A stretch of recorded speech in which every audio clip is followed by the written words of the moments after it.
Thanks, Matt. That's an awful lot of stuff to remember. So to simplify it, I'm the pom in the pink shirt who's passionate about stopping male suicide. And to prove that I have been here for a couple of years and now speak Australian, good day. So, I think one of the great things about events like this is the opportunity to meet others. I mean, the speakers are usually quite good, you can learn a lot from the speakers, but I often find that it's the people in the room and the relationships I build and the connections I make that are often more life-changing, more helpful, more informative often than the speakers. So I'm going to ask you to stand up, please, and have a look around the room. If everyone could just stand up a moment. And have a look around the room. You've all found your sort of tables together, and you've got your mates, but have a look around the room. There's some people you haven't met yet. Has anyone met everyone in the room yet? No, good. So what I want you to do is I want you to go and find someone you haven't spoken to yet, and we're just going to just say hello. But before you do, 3 things. Stuart, actually, can I borrow you? I want you to ask each other 3 things. So what I want to ask you is what I want you to do is ask each other 3 very simple questions. 1, what's your name? 2, where you're from, and 3, what do you want to get out of today? And it goes like this. What's your name? Stuart. Hey, Stuart. How are you? And where are you from? I'm all right. How are you? I'm good. Yeah, great. Good. A bit chatty. Yeah. All right. Where are you from? Central Coast. Central Coast. Great. An organisation? Interrelate. Interrelate in the Central Coast. Yeah, great. And what do you hope to get out today, Stuart? Just to get through my session, in all honesty, mate. Okay. Without making a fool of myself. Okay, good. That's a big ambition you've got there. Great. So, look, and then your job is then to just repeat back what the guy said to prove that you've actually heard it, right? So if you said, so I think your name's Stephen, you're from the ANZ Bank, and what you're hoping to get from today is to get some sleep. Yeah. That would be, I didn't hear you right? No, you did brilliantly. Some of it was right. But if I go, look, you're Stuart, and you're from Interrelate on the Central Coast, and what you're hoping to get from today is to get through your session without making a fool of yourself. Did I hear you right? Yeah, I feel affirmed. So you feel affirmed? Yeah. That's good, yeah. Great, so that's the exercise. Go and find someone you haven't met, and I'll give you a shout in 1 minute and 30 seconds when you've gone both ways. Off you go. Go and find someone you haven't met yet. Ask those 3 questions. Okay, and make sure that you swap so you both get to speak. And if you see someone standing on their own, go and say hello. We don't want anyone left out. As in, stay standing up, I should have said. Stay standing up, please. Go and find someone else. We've got another exercise. Can you stay standing up? Stay standing up. So, you're going to find someone else, and it's a different question. So essentially that exercise is, for you to say hello and get to meet someone, but it's also to practice opening your ears and listening. Brilliant. Good to see you getting to know each other. So that's it's a little listen exercise as well. It's an exercise in just hearing, opening your ears, making sure you've actually heard what the person said. Now the next one it goes another level. And this has relevance, right? Because Australian men who have attempted suicide but thankfully didn't complete tell us that there are 3 things that would have made the biggest difference in stopping them on the path to suicide. And that's having someone who's open-minded, someone who's non-judgmental, and someone who they can trust and respect. So this next exercise is an exercise in being open-minded and non-judgmental. Because every single one of us has a little judging voice in our head, which puts everything into a box. I don't like it, I agree, I disagree, it's good, it's bad, it's right, it's wrong. And for those of you saying, I don't have a little voice in my head, well, that's the little voice in your head that just said that. So, being non-judgmental means, for a moment, just putting those judgments to one side. When you have a conversation with someone, often we're waiting just to agree or disagree, to argue, to interject and whatever. But being non-judgmental means, for a period of time, just setting that voice to one side and allowing the other person to express themselves. So the exercise we do to actually explore that is to ask each other this question. In Australia, 8 people will die by suicide today, and 6 of them will be men and boys. 6 men in Australia will die today. The question is, why do you think so many Australian men, are dying by suicide? and then allow the other person just to have a think, have a say. You don't have to, and the exercise is not to argue with them, it's not to agree with them or disagree with them, it's simply to hear what they have to say. And then they'll pay you the same respect. They'll say, why do you think it is? And it's just an opportunity to express an opinion, see what you think, see what comes out, and to really listen and hear and validate that opinion, whether you agree with it or not. So have another look around the room, find someone else you haven't actually spoken to yet, and then we'll give you a minute and a half each way with this. Say hello, find out who the person is, and then tell me, why do you think so many men die by suicide in Australia? Okay, off you go. Okay, and make sure you swap so both people get to speak. Don't start something you can't stop. Quite right, mate. Great. Look, so we've had 2 interactions. The first one was about having open ears and hearing what each other has to say. Actually just hearing the words, right? The second exercise was about having an open mind. Having an open mind and being prepared to listen to what someone has to say. And the final conversation I'm going to ask you to have is about having an open heart. So I'm going to share with you why this is important to me. Why preventing male suicide is important to me. I've got a daughter, she's 20 now, beautiful young woman.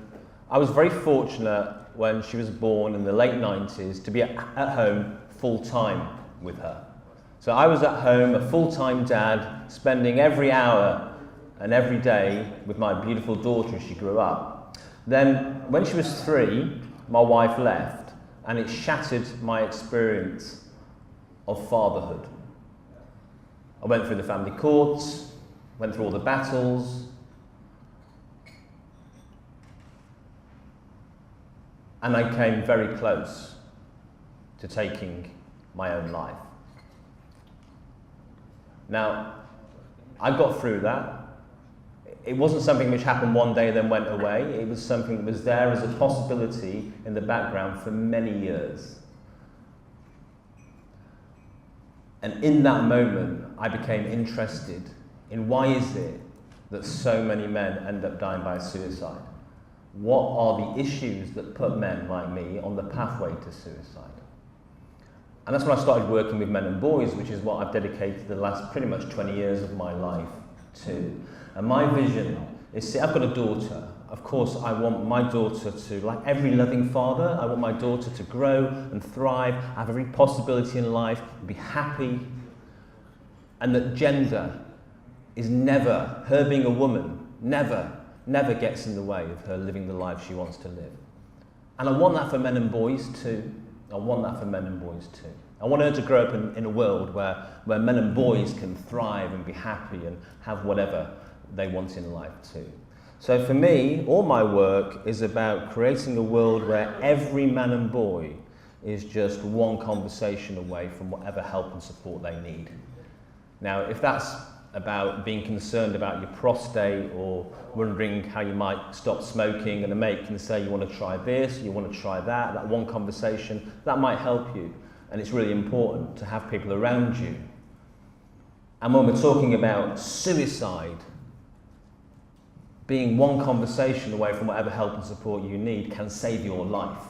And we can all be that one conversation for the men and boys in our lives, in our families, in our communities.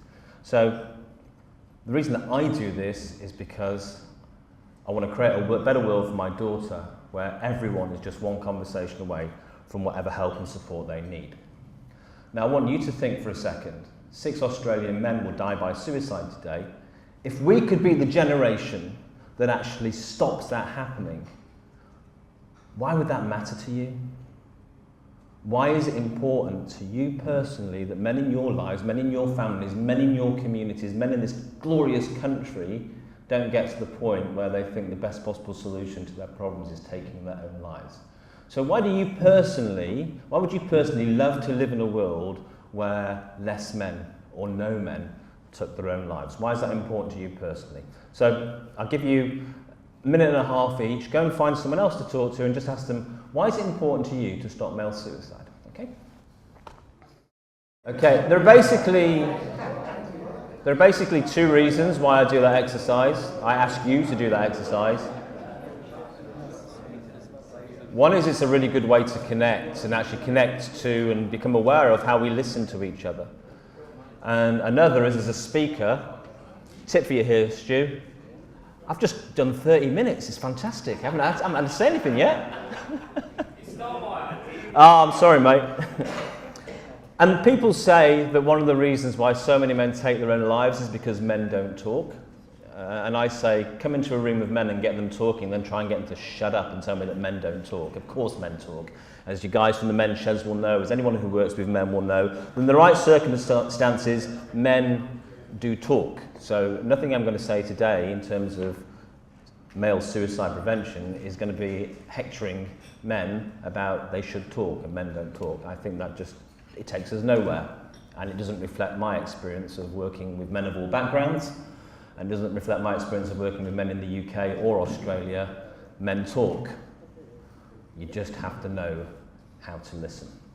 So, we've got 30 minutes. Let me tell you a little bit about who I am and what I do. I've told you a bit about myself personally, but the organisation that I run in Australia is the Stop Male Suicide Project.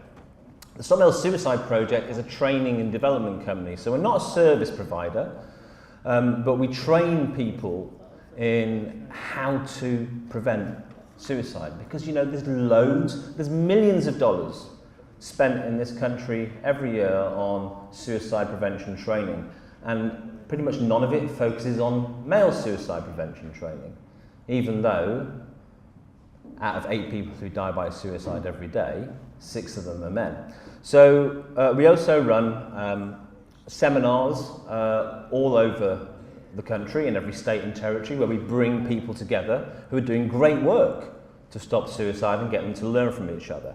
And the big project we're working on this year is the first national male suicide prevention conference to be held in Sydney in November, and you're all very welcome. One of the reasons for doing that is because there's a very good national suicide prevention conference run every year by Suicide Prevention Australia. It runs for 4 days. Last year it was in Canberra and I spoke there. And out of about 20 or 30 hours of speaking, there was only 90 minutes in a side room focused on male suicide prevention. We, for some reason, are failing to place the focus on male suicide, even though tens of millions of dollars is being spent on suicide prevention in Australia every year. So,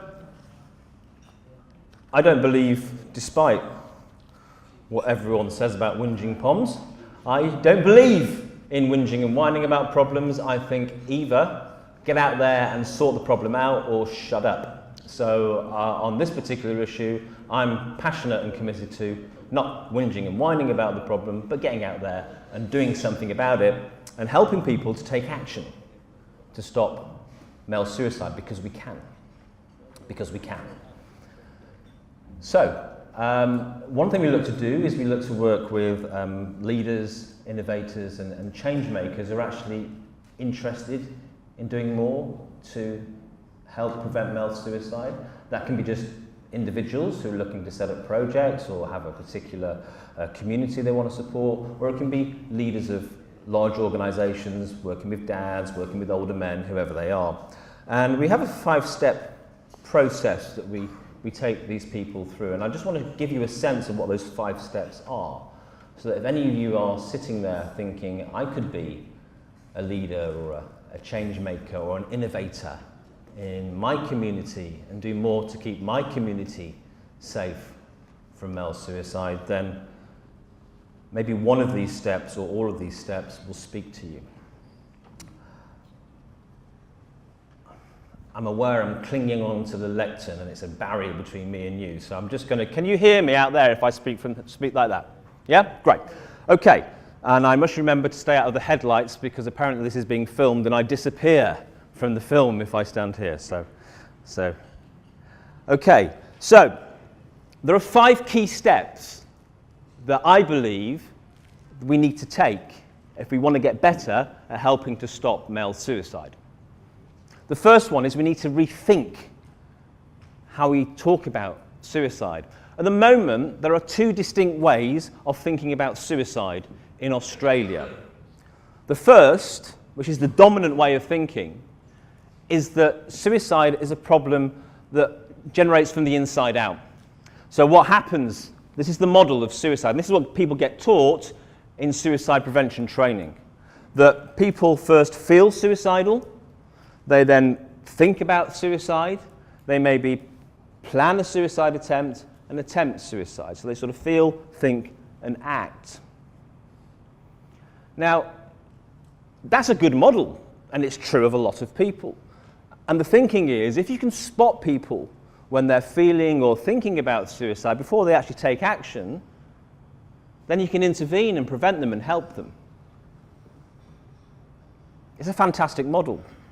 And it works really well for three groups of people.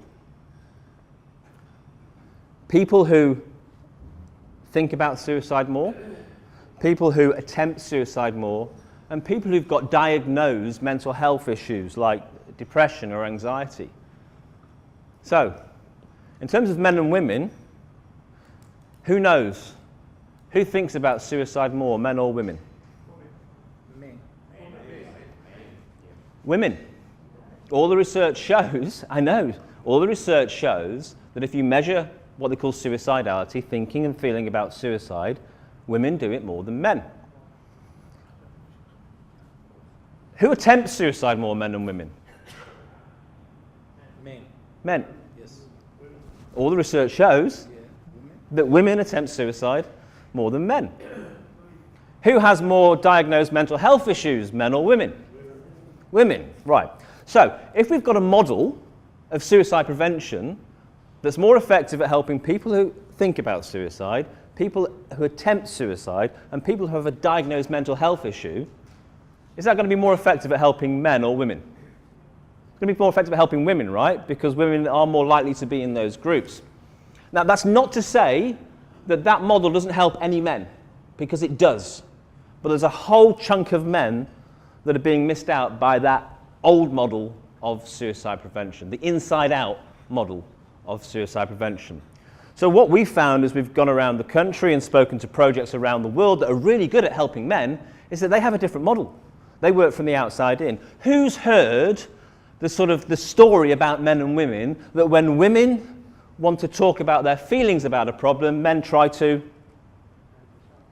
change the subject.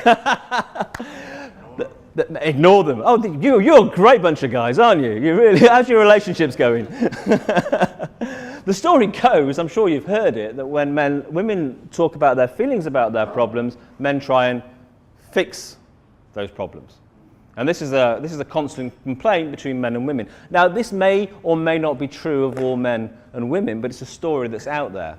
So if men are more likely to respond to problems by trying to fix them, rather than talking about their feelings about their problems, in general, when we're talking about stuff like who puts out the bins, or whatever the issue is, why on earth do we think that suddenly when men are in such distress that they're thinking about taking their life, that suddenly they will start to talk about their feelings about their problems? What are they more likely to do?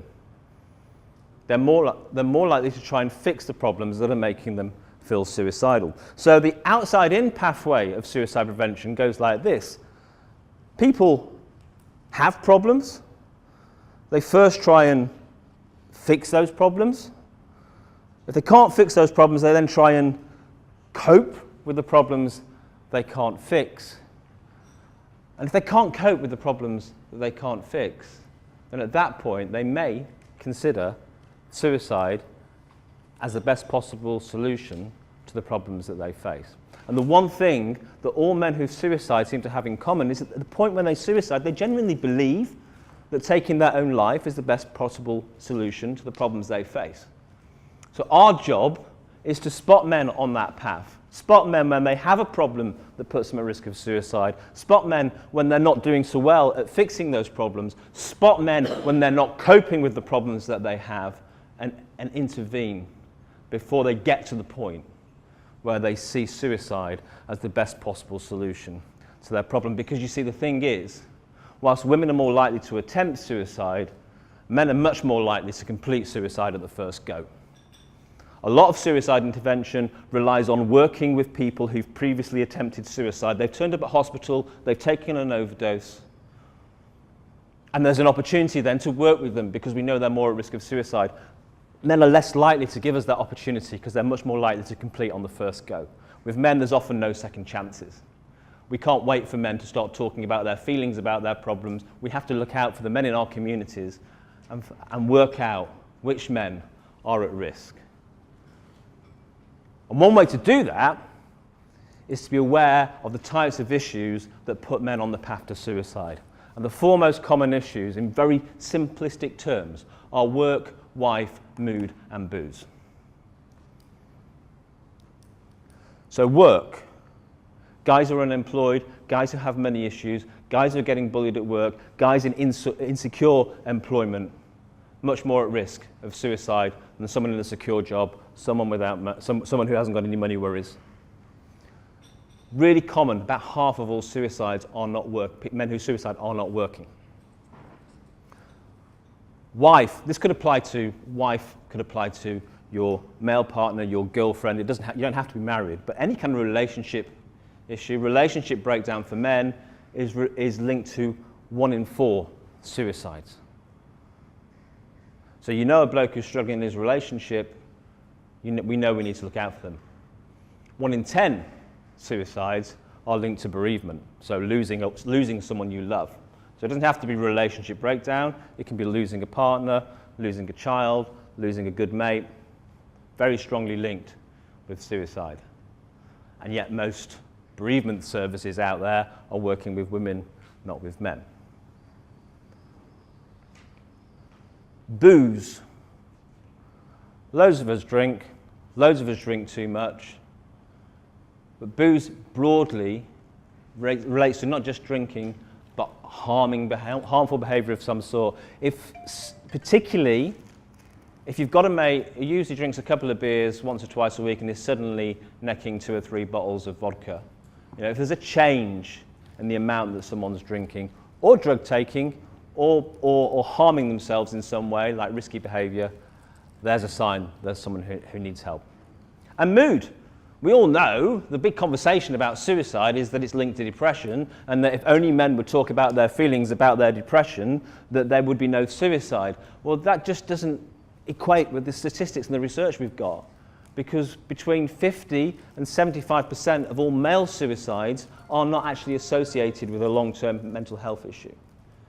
They're associated with social issues, social things that are distressing, like losing your job, like having troubles in your relationship, like not being able to cope with life and drinking too much. But at least 1 in 4 are predominantly associated with a mental health issue, like depression. So, work, wife, mood, and booze.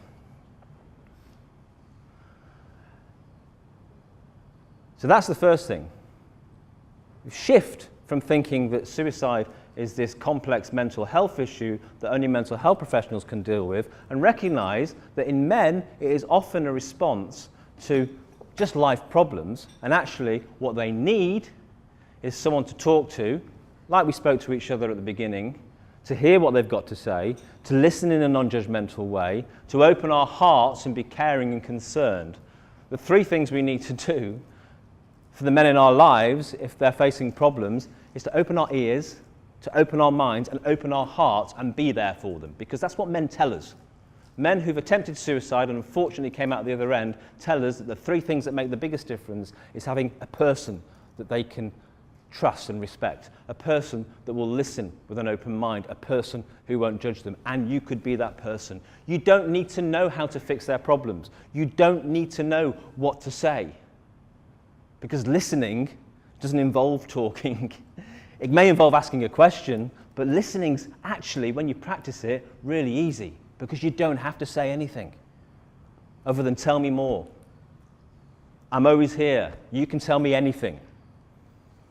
We've all seen Are You OK Day in Australia, and I love the Are You OK campaign. I love the guys who work for it, and there's a danger. We just say, "Are you okay?" and the person responds by saying what they think they want us to hear. "Yeah, I'm all right, mate." If you ask the question, "Are you okay?" you've got to be prepared to hear the answer. Otherwise, people won't tell you whether they really are or not. There's about giving a little bit of time and care and concern to our mates, to our brothers, to our fathers, to our sons, to our friends, to our work colleagues. We can do that. We're often told that the reason there's more male suicide than female suicide is that men don't talk and men don't get help. Hey, maybe there's some truth in that.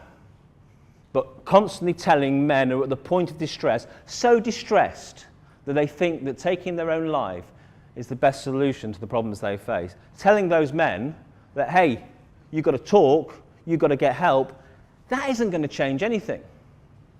So rather than saying that men don't talk, and why don't men get better at talking, we need to say, how can we get better at listening to men? Really listening to what's going on for men, which is why I got you talking to each other at the beginning, just as a little practice of that. And rather than saying, why don't men get help, we need to start saying, why aren't we better at giving men help? There's a great project in Australia called Mates in Construction. They support men in the construction industry. Tough men, hard men, ordinary Aussie blokes. They support those men. The way they do it is not by telling those men you've got to talk.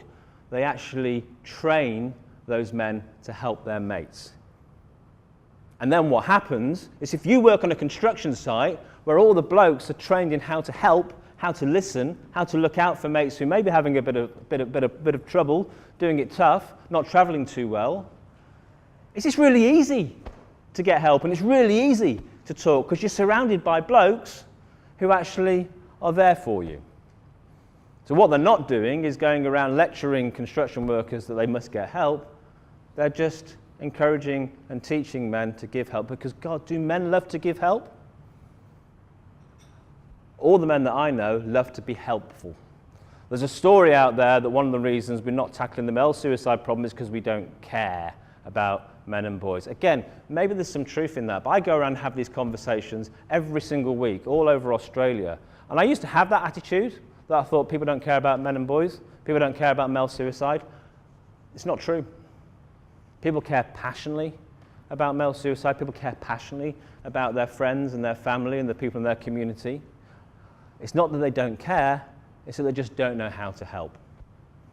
And they think that helping is a job for someone else, for the professionals, for the psychiatrists. Over half of men who suicide don't have a mental health issue. How on earth do we think psychiatrists and mental health professionals are going to solve the male suicide issue when most men who suicide don't have a mental health issue? It's our job to prevent suicide. We might not always get it right, but it starts by looking out for our mates and just asking, really asking, how are you? Are you okay? Are you really okay? And just being prepared to listen. I'm just going to check how much time we've got. So yeah, we've got about 10, 15 minutes. So I've talked about rethinking suicide. There are 4 other aspects, some of which I've touched on. One is reforming our services, the way we give help. We know from great services like the Men's Sheds, Mates in Construction.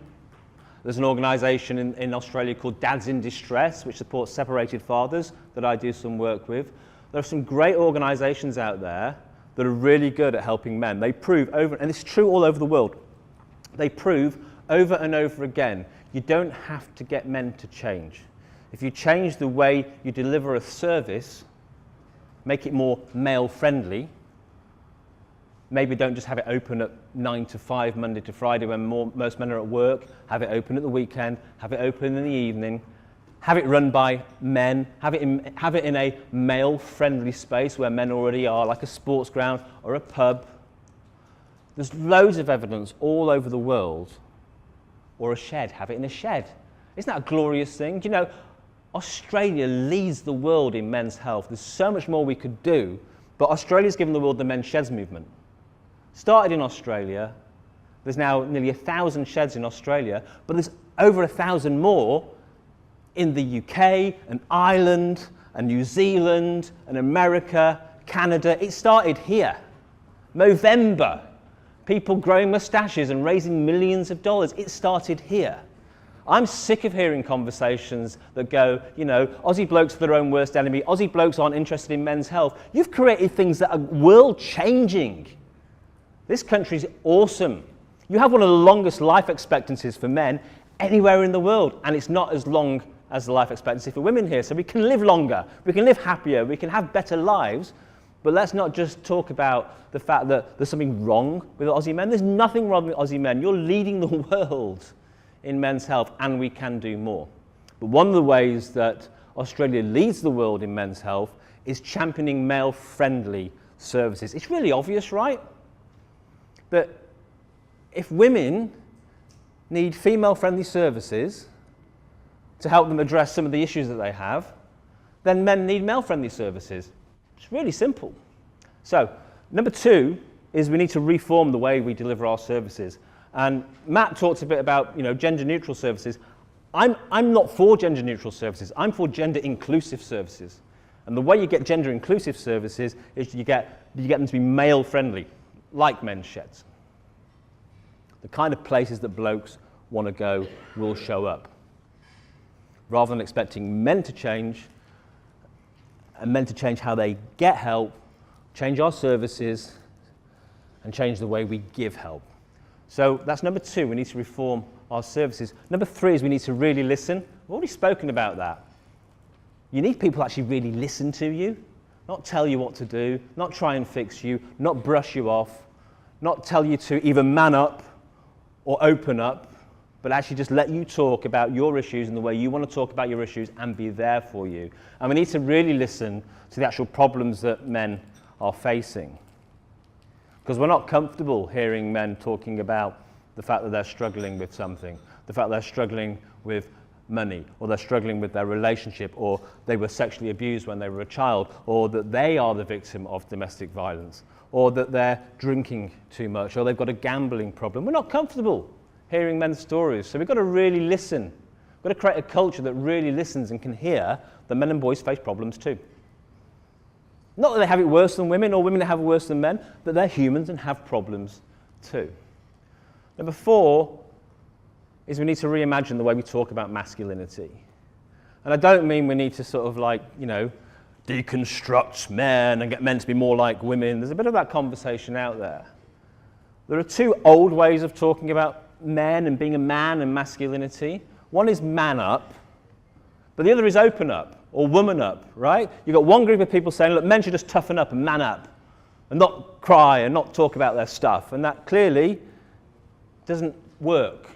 But at the same token, you've got another group of people saying, men should women up, men should open up, men should talk about their feelings. Well, look, don't ask a man who's having problems how you're feeling about that, unless he wants to talk like that.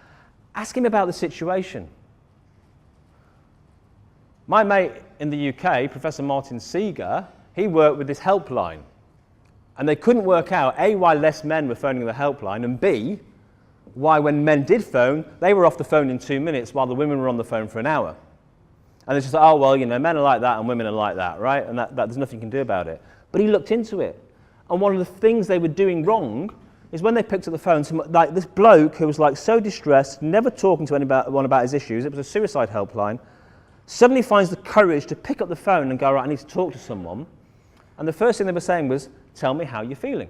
And he was like, well, don't know, I never had a conversation about my feelings. And all he did was change that opening line and said, tell us what's going on, or tell us why you called.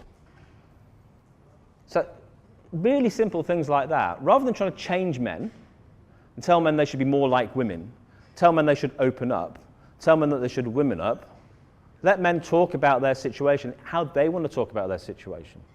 Now, in all my experience of working with men, if you allow men to talk and tell you about what's going on for them, then they're more likely to tell you about how they're feeling about it underneath.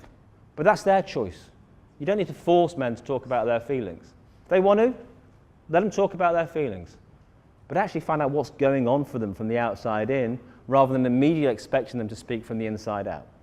Because all the evidence seems to show, from all the people I know working all over the world really effectively with men, is that men are more likely to talk about stuff from the outside in than they are from the inside out.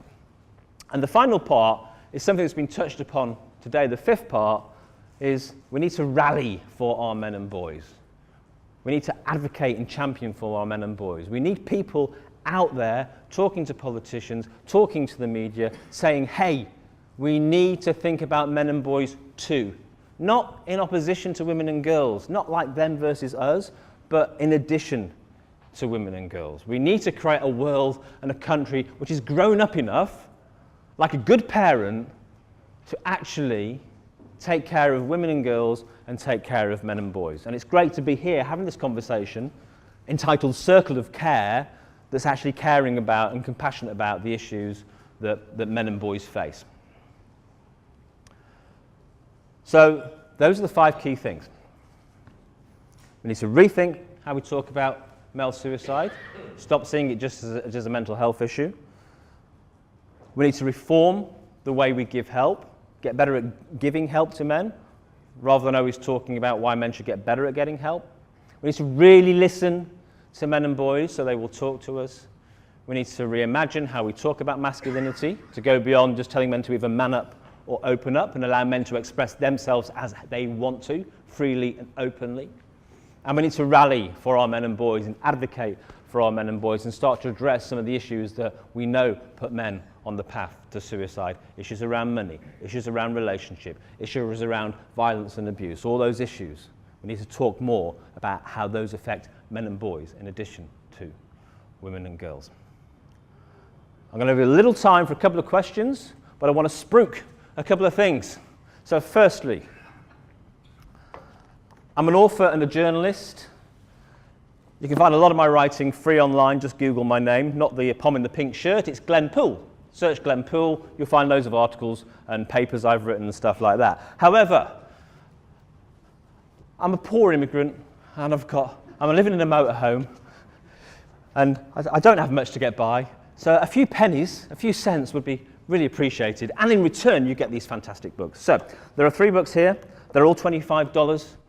Equality for Men, that's looking at all the key issues where men show up as having health inequalities. Mostly UK focused, some Australian statistics. Inside Man, 50 great short articles about the many different issues that men and boys face, written by academics, by journalists, by campaigners and by people running charities for men and boys. Mostly UK focused, some Australian commentators in there. Finally, You Can Stop Male Suicide. 7 simple steps that we can all take. Really simply written to make it accessible to anyone. Really quick to actually learn some of the key steps you can take to stop suicide. Written in Australia for an Australian audience with facts and figures about male suicide in Australia. $25 each, cash or PayPal. This book also forms the basis of a 1-day training we run. Normally costs $225 to do a day's training with us on how to prevent suicide. Our next training is in Sydney next Friday, the Sydney CBD. Anyone here today who wants to come to that at short notice, you can come at half price if you come and see me. So instead of $225, whatever half of that is, I won't do the maths. That's next Friday. Or if you want us to come and deliver that in an organisation, again, come and have a conversation, we'll see what we can do. It's 7 minutes to the end, so that'll leave some time for some questions or feedback or comments from anyone who wants to. Over to you. All right, okay, yeah, I'll do that. Yeah, just one clap then. Thank you. So I'm just going to come to the mic so you can also, sorry, what's your name, sir? Steve. Steve. Thanks. So Steve was saying, he was just clarifying the statistics, 8 people die a day by suicide, 6 are men, 2 are women, and was highlighting how our concern about deaths from domestic violence seems to be much higher up the public agenda than suicide, and then asked, well, what's my opinion about that, and what are the resources that are available? Interestingly, Steve, the 2 are linked. There's emerging research that shows that people who are victims of domestic violence, but also people who perpetrate domestic violence, are at increased risk of suicide.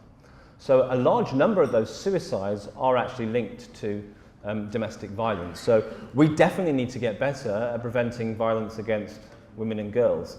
We also need to get better at preventing violence against men and boys, and we need to get better at preventing both male suicide and female suicide.